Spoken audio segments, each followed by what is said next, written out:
Ini video topiknya hakim harus subjektif.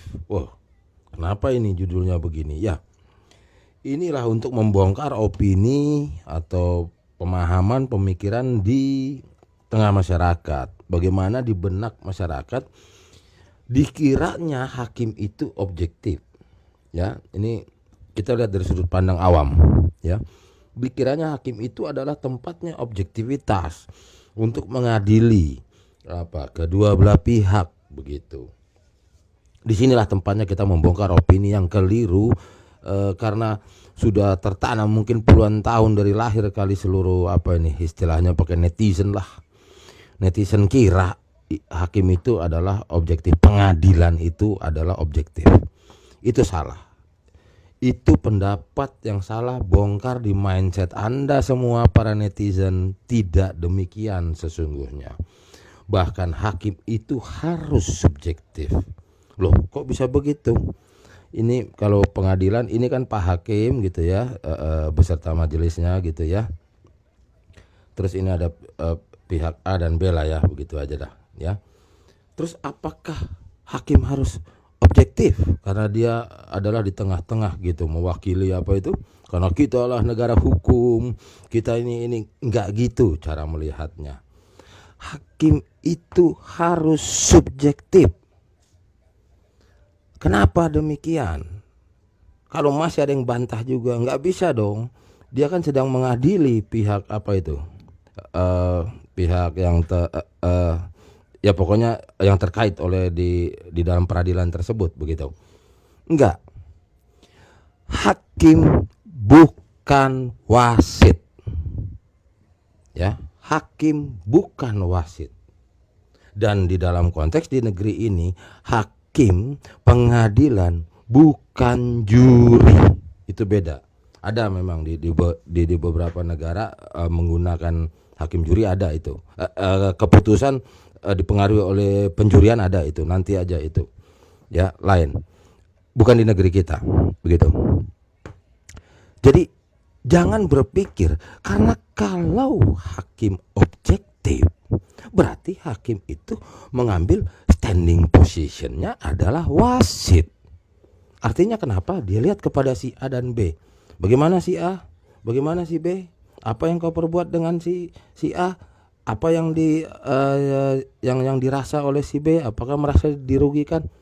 Ditimbang, bukan. Hakim bukan tukang timbang, gitu loh. Bukan wasit, bukan juri. Artinya kenapa? Sesungguhnya, ya memang awam lah begitu ya. Netizen melihatnya peradilan begitu, mesti adil, gitu loh. Enggak boleh memihak. Ini enggak, bukan begitu. Sesungguhnya hakim harus subjektif harus memihak kepada siapa? Harus subjektif kepada siapa? Hakim harus subjektif dan hakim harus memihak kepada negara. Ya. Jadi hakim itu adalah negara, bangsa dan negara. Representasinya adalah pemerintah ya. Ini dulu. Jadi posisi hakim adalah posisi begini. Nah, terus bagaimana? Yang tadi itu, yang pihak si A sama si B yang lagi diadili. Dia posisinya di sini, di satu kubu. Si A dan si B-nya. Ini di sini. Jadi yang berhadapan begini loh. Gitu. Jadi si A dan si B yang berperkara ya, gitu ya. Yang berperkara ya terserah mau yang terlapor dan pelapor ya, pokoknya dia masuk di dalam konteks ini. Gitu. Menghadapi, mempertanggungjawabkan. Ya ini masalahnya nanti. Dia di sini dulu. Ini mindset. Ini masalah mindset. Ya, supaya tahu dulu para netizen, jangan salah paham terus. Ya, bahwa hakim memang wajib tidak objektif. Kalau objektif itu wasit. Oke? Tukang nimbang sana benar sini salah, bukan itu. Ini. Nah, hakim menimbang dengan apa? Dengan perangkat-perangkat hukum yang tersedia oleh negara tersebut. Menimbangnya nih, loh kok yang diduga siapa nih, korban dan pelaku, kok standing positionnya posisi mereka kok dipersamakan? Iya, nanti di antara sininya nanti baru ditimbang. Yang korbannya dapat apa, ya tentu dong reward lah ibaratnya gitu, bahasa gampangnya. Ini kan dapat panisnya di ruangan ini, gitu loh. Berbeda kalau yang tadi kan begini nih ceritanya. Mana ini kelihatan kamera nggak? Ini hakim nih, ya kan? Ini Pak Hakim. Tadi kan begini. Nih, Pak Hakim matanya ngeliat ke sini, matanya ngeliat sini, terus ini ibaratnya keadilannya ada di tengah. Nggak gitu posisinya, nggak gitu.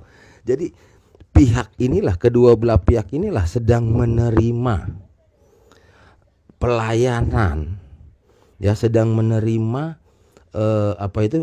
pelayanan negara akan hukum-hukum yang tersedia di negara ini, di negara yang dipijak lah, begitulah bahasa umum lah, ya. Siapa yang pengantarnya? Who's the deliver the law? Hakim. Kepada siapa? Ke kedua belah pihak, gitu loh. Lu nggak bisa dong, kan ini kan korban. Iya, oke. Nanti kalau kita mau detail panjang ini. Jangan-jangan korban juga ada unsur melakukan PMH. Ayo bagaimana? Gitu loh. Nah, disinilah keadilannya nanti. Gitu. Susah ya ini. Gitu loh. Ya singkat cerita aja lah. Pokoknya jangan ngayal begitu. Nanti bagaimana? Kalau mindset ini terus tidak paham dengan sharing ini, nanti menganggap seseorang individu, ya, sikapnya, perilakunya itu setara dengan negara loh, setara dengan hakim loh. Karena kenapa? Menganggap kita harus berimbang di kacamata hukum. Kita harus berimbang. Ini kan negara hukum, gitu loh.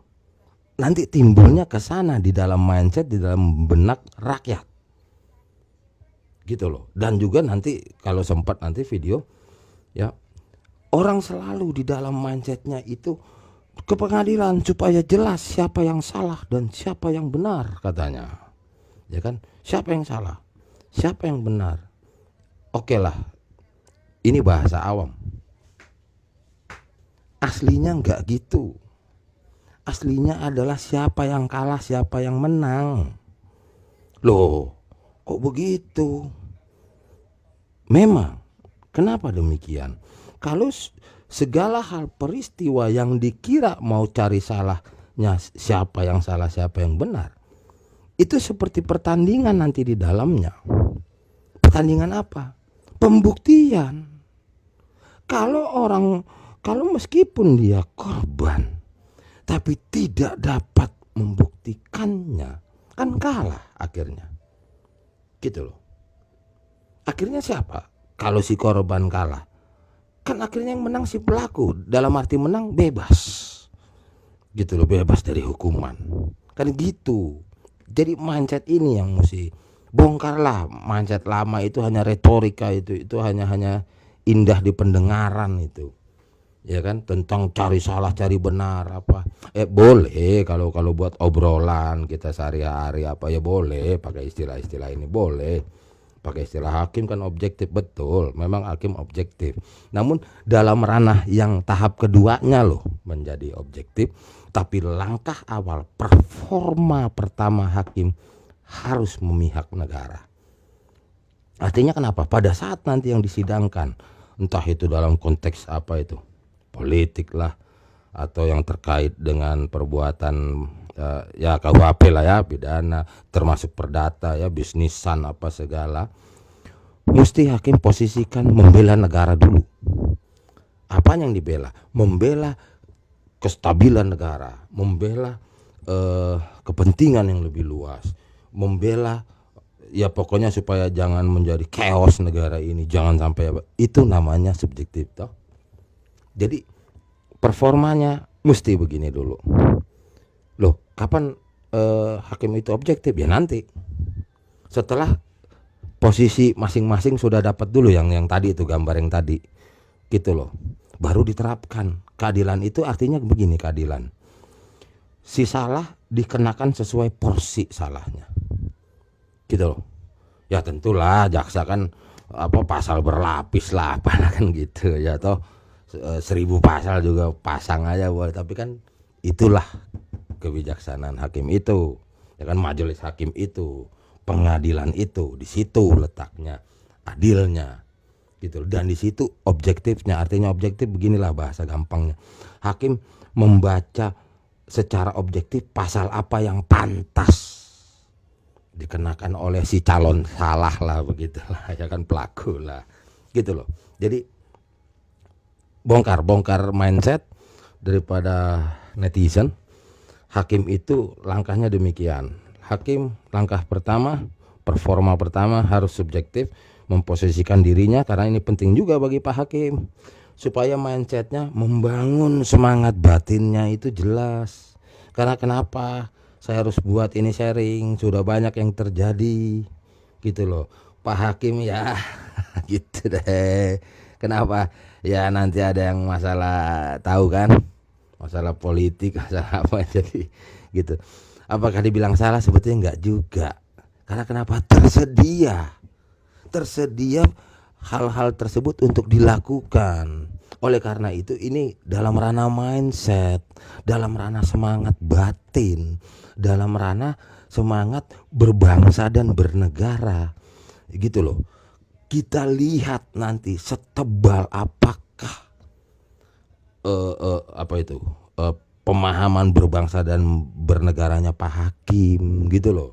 Kadarnya, sebobotnya Pak Hakim itu memihak bangsa dan negara ini sebesar apa, di situ nampak nanti gitu loh.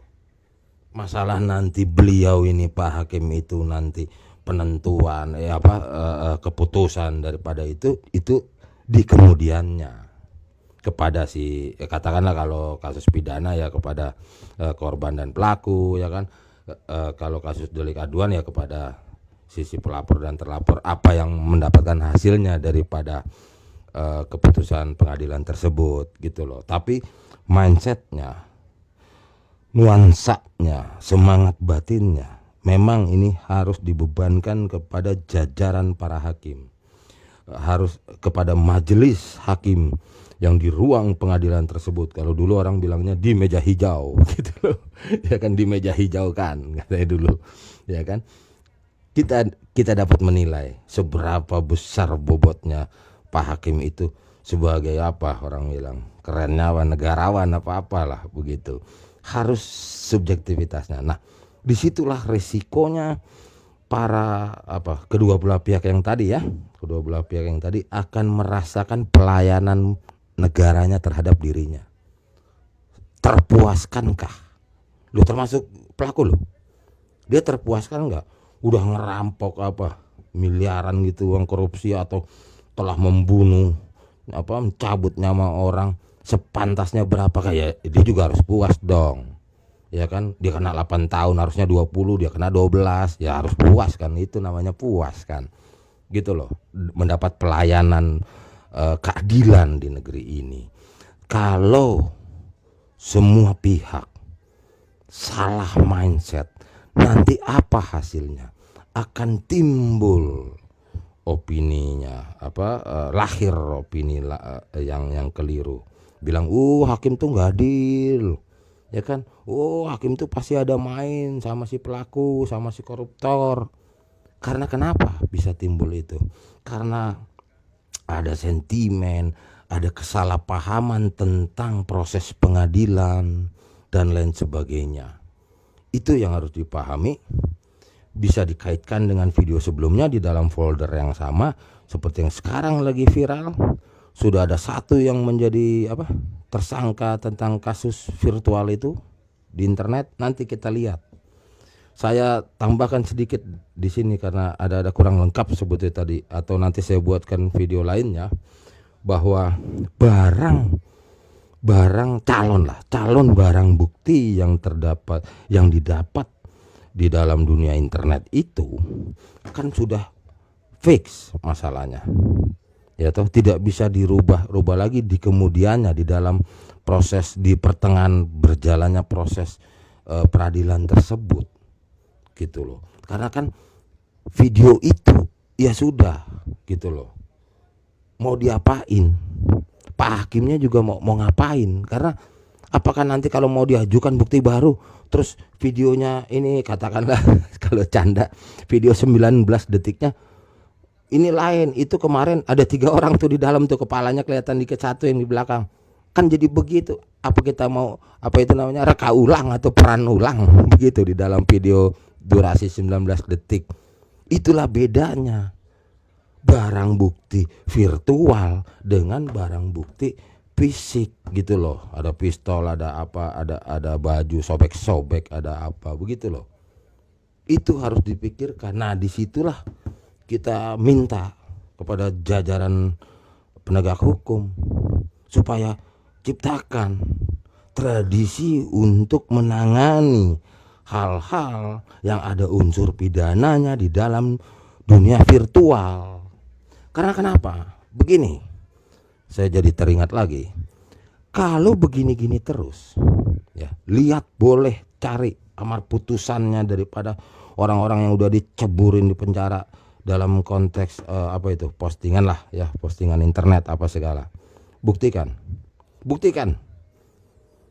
unsur UU ITE-nya apa KUHP-nya yang bikin tuh orang jadi masuk penjara. Coba perhatiin. Akhirnya kenapa? Terus itu KUHP. Artinya kenapa? Untuk apa punya UU ITE?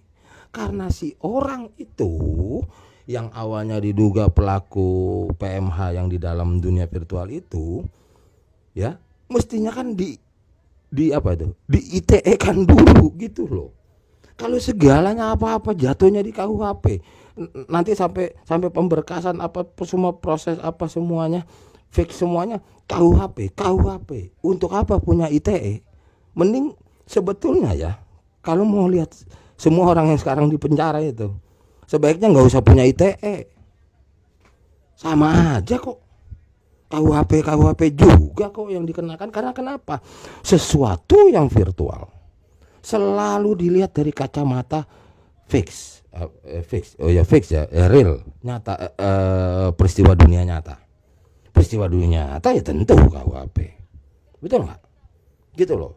Ini koreksi serius, ya, supaya para rakyat itu jadi ya menerima kenyataan itu semua. Seperti ini tadi, hakim harus subjektif, ya kan, memposisikan diri di mana, ya kan, hakim harus subjektivitasnya harus tebal, harus bobotnya harus besar kepada negara. Dengan alasan apa? Kan jelas alasannya gitu loh, untuk menghadapi orang yang sedang berseteru, yang sedang berperkara, kan begitu.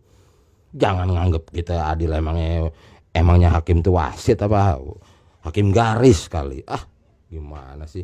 Oke, untuk topik ini saya cut dulu.